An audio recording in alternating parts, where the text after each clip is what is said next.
For most people, a home is just a home, a place to sleep, eat, whatever. But for a select few, and maybe this is you, it is so much more than that. It's a sanctuary. And we're going to dive into the psychology of why so few people really get that feeling. Okay, let's just be honest for a second. Have you ever felt this? That sudden, sharp tightness in your chest the moment a friend texts, "Hey, I'm in the neighborhood. Can I pop over?" It doesn't even matter if you love them to pieces, right? There's that jolt. On the outside, you're smiling, you're texting back, "Yeah, of course." But inside, oh man, a completely different story is unfolding.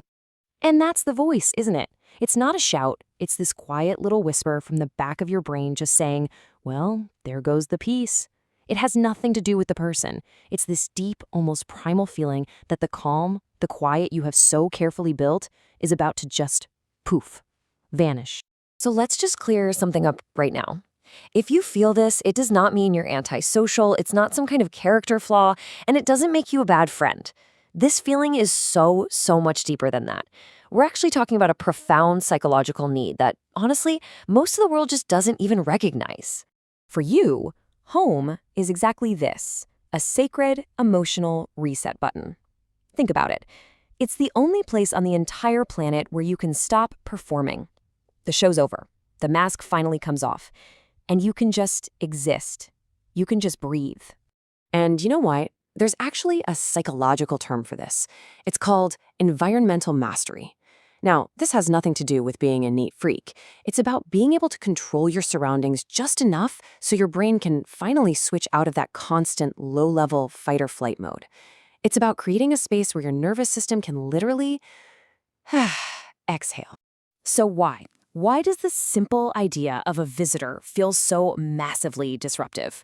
Well, we're going to break it down into 6 core psychological truths. And I promise you, by the end of this, it's all going to start to click into place. All right, number 1, the calibration baseline. I want you to think of your home like a finely tuned instrument. It is not just a random collection of stuff. Every little thing, the light, the sounds, the way things are arranged, it's all been precisely calibrated by you for your specific brain. So what you've created is what psychologists call environmental comfort. It's a fancy way of saying you are perfectly in sync with your space. The lighting's just right, the chair feels perfect, the background noise is exactly what you need to think. And then a guest arrives. They're not just another person. They are a totally unpredictable variable thrown into your perfectly balanced equation. And that finely tuned environment that lets you focus, it's suddenly all out of whack. And this right here, this really hits hard, doesn't it?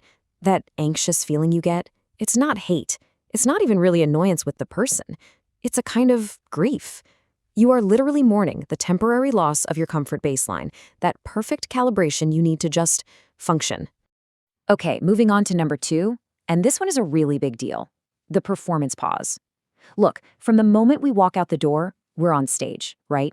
We're performing for our boss, our colleagues, even the person making our coffee. The real question is, where's the backstage? Where do we go when the curtain falls? Well, your home is that backstage. See, in the outside world, we're constantly doing something called impression management. This nonstop exhausting mental work of making sure people see us the right way.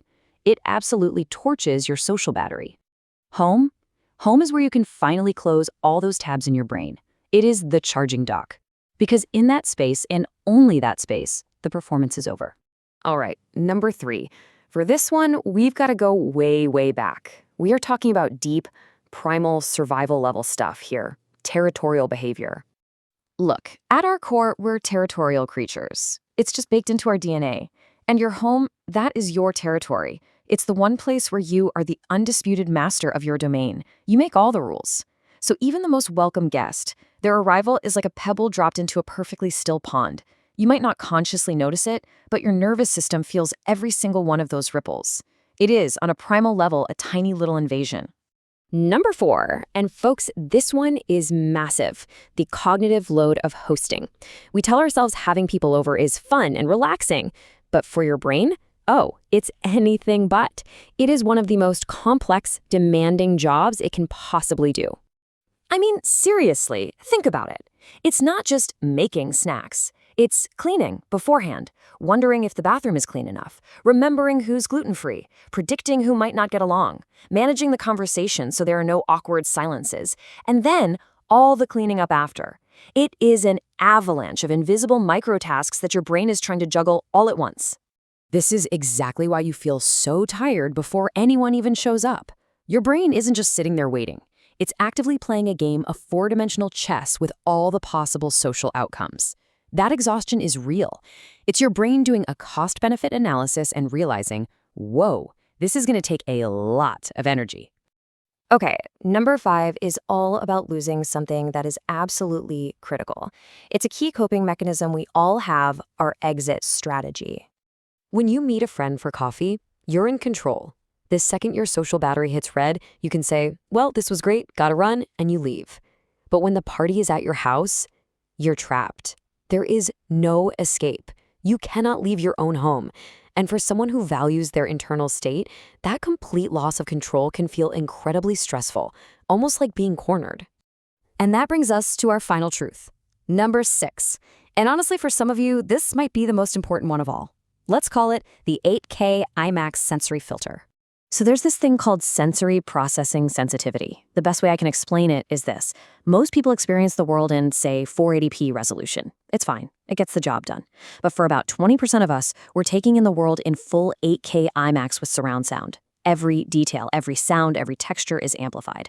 So for you, a little bit of clutter isn't just messy, it's visual noise. Loud talking isn't just loud, it's an assault. Your home then becomes this essential filter that dials the world back down from IMAX to something you can actually manage. So, after going through all 6 of these truths, what does it all mean? Well, here is the most important part of this whole conversation. It's time to completely reframe this feeling. This is not a flaw. It is not something that you need to fix. It's the exact opposite. It's a sign of incredible self-awareness. I really want you to let this one sink in. Protecting your space does not make you selfish. It makes you self-aware. You understand your own operating system. You know what you need to function, to be creative, to be calm, and to feel whole. That is not a weakness, my friend. That is a superpower.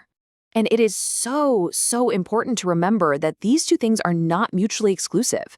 You can be someone who loves your friends and family with your entire being and still desperately crave this silence that keeps you sane. One does not cancel out the other. So let's end with this thought. The next time you get that text message, that phone call, and you feel that familiar tightness in your chest, remember this. You are not hiding from the world. You are not being weird or difficult. You are simply a guardian, protecting the one and only place on Earth where you are truly 100% free to just be.